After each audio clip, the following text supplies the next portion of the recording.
Le rogaron que les dejara tocar solamente el borde de su manto, y todos los que lo tocaron quedaron sanos.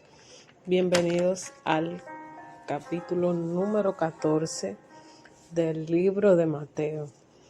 Este capítulo es muy interesante.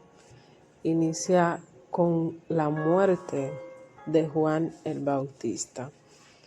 Ya hemos hablado en capítulos anteriores sobre Juan, y en esta ocasión Herodes lo tiene aprisionado. Cuando él escuchó hablar de Jesús, él dijo: ¿será que Juan el Bautista ha resucitado de los muertos? Eso él lo dijo ya después que había matado a Juan. ¿Cómo muere Juan?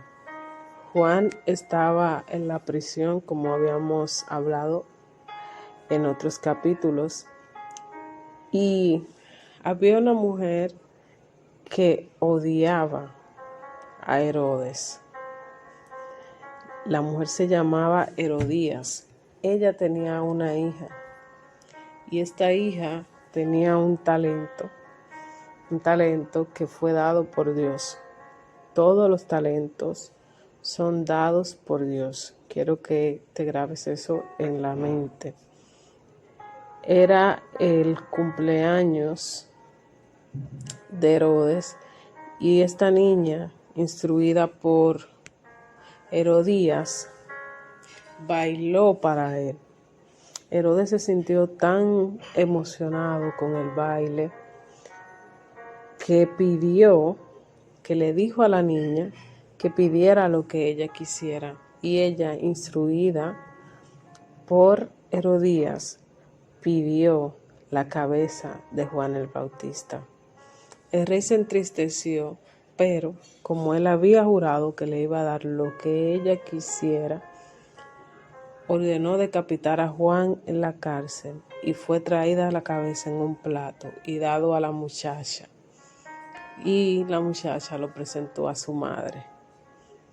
Llegaron los discípulos y entonces enterraron a Juan el Bautista.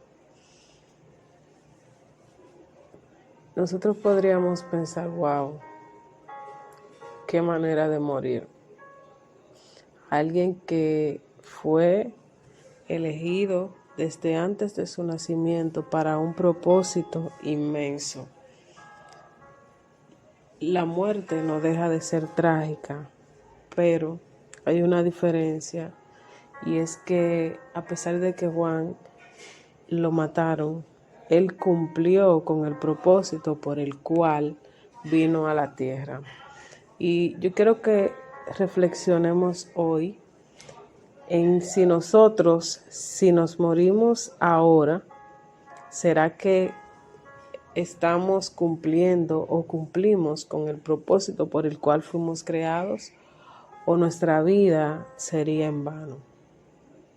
Quizás has alcanzado muchos logros, lograste tus sueños de ser médico, de ser abogado, tienes una familia hermosa, pero ¿estás cumpliendo con el propósito por el cual Dios te creó? Si hoy murieras, se te recibiría diciendo: buen siervo fiel, en lo poco fuiste fiel, en lo mucho te pondré. Es un momento oportuno para reflexionar en qué estamos haciendo y a qué le estamos dedicando mayor tiempo. El capítulo sigue su curso y nos habla sobre un milagro asombroso de Jesús, y fue el milagro de alimentar a los 5,000. Cada vez que a mí de niña me daban esta escuela bíblica, me emocionaba muchísimo, porque cómo Jesús pudo alimentar con 5 panes y 2 peces a más de 5,000 personas. Para mí eso era impresionante, Y desde pequeña que he tenido mucha imaginación, yo me imaginaba cómo estaban esas canastas repletas de panes. Y yo decía, wow, cuán grande es Dios. Y ese Jesús que multiplicó los panes y los peces es el mismo que puede multiplicar eso que tú encuentras que es poco, eso que tú sientes que no va a alcanzar. Si oras, pides a Dios, confiando, creyendo que le hay, estoy segura que el Señor te va a responder, porque los planes de Él para nosotros son de bien y no de mal, a fin de darnos un futuro lleno de esperanza. Jesús enseguida se fue a orar. Y eso es algo que marcó mi vida. Jesús termina de hacer algo tan asombroso y en vez de mofarse, decir, yo alimenté 5,000 personas y no solo que la alimenté, sino que sobró. De lo que era poco, sobró. Jesús se va aparte, despide a la multitud y se va aparte a orar. Es una enseñanza que Jesús nos deja.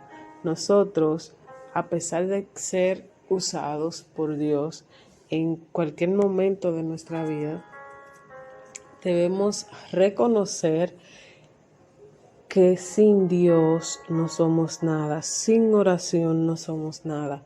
Hablaba con mi madre en estos días y le decía, es necesario que toda persona que trabaja en los caminos de Dios, sea evangelista, sea cantante, sea danzarina, sea pastor, haga lo que haga, que siempre pida a Dios que solamente le dé la fama que pueda manejar.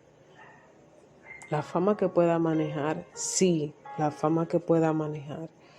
Hemos visto un sinnúmero de cristianos que van por buen camino, que tienen una buena esencia, que predican el Evangelio de Dios, que adoran al Señor en espíritu y en verdad, pero que obtienen fama y pierden su esencia y poco a poco se van alejando de su propósito y de lo que Dios determinó para ellos.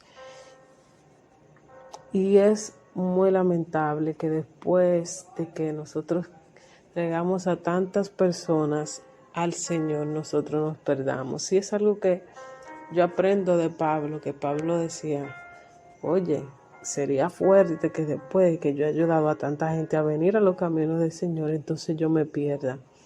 Es por eso que yo te invito hoy a que siempre esté en tu oración, que el Señor solo te dé fama que tú puedas manejar. Y si no puedes manejar ninguna fama, que entonces que no te dé fama, porque quien debe ser famoso es Jesús. Si la fama que yo estoy obteniendo me hace perder de vista quién es el dueño de toda la gloria, yo no la quiero. Porque la gloria siempre, siempre debe pertenecer a Dios. Porque nosotros sin Dios no podemos hacer absolutamente nada. ¿Y sabes qué pasó después que Jesús oró? Vino caminando en medio del mar. Y un personaje que es bastante de admirar, a pesar de todo, es Pedro.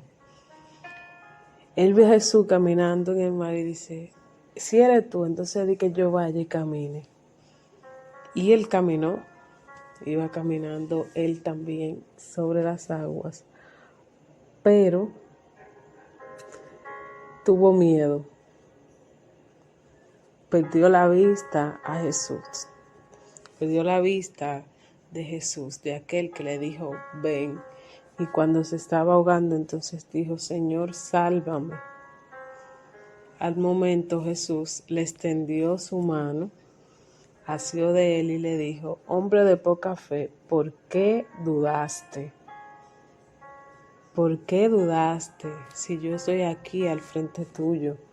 ¿Y cuántas veces nosotros dudamos de que Jesús está ahí con nosotros y que si fue Él que nos dijo, ven, no hay por qué temer? Y te lo dice alguien que le da mucho miedo, pero que el Señor está trabajando a través de este estudio, que cuando el Señor nos dice ven, es porque Él está dispuesto a ayudarnos. Y nosotros, como hijos de Dios, debemos creer en el poder de Jesús y que si Él nos llamó, Él nos respalda. La travesía termina en Genezaret y allí muchas personas recibieron milagros. Y estas personas creían tanto en el poder de Dios que les rogaban solamente que los dejara tocar el borde de su manto. Y todos los que tocaron el borde fueron sanos. Todos los que tocaron el borde fueron sanos. Así que te invito a que puedas orar y pedir al Señor que te deje tocar al menos el borde de su manto, porque solamente con el borde de su manto serás sano. Damos gracias a Dios por este capítulo que nos ha enseñado tanto, que nos ha corregido y que nos ha encaminado al propósito de Dios. Yo espero que el Señor te ayude a cumplir con sus sagradas escrituras. Dios te bendiga mucho.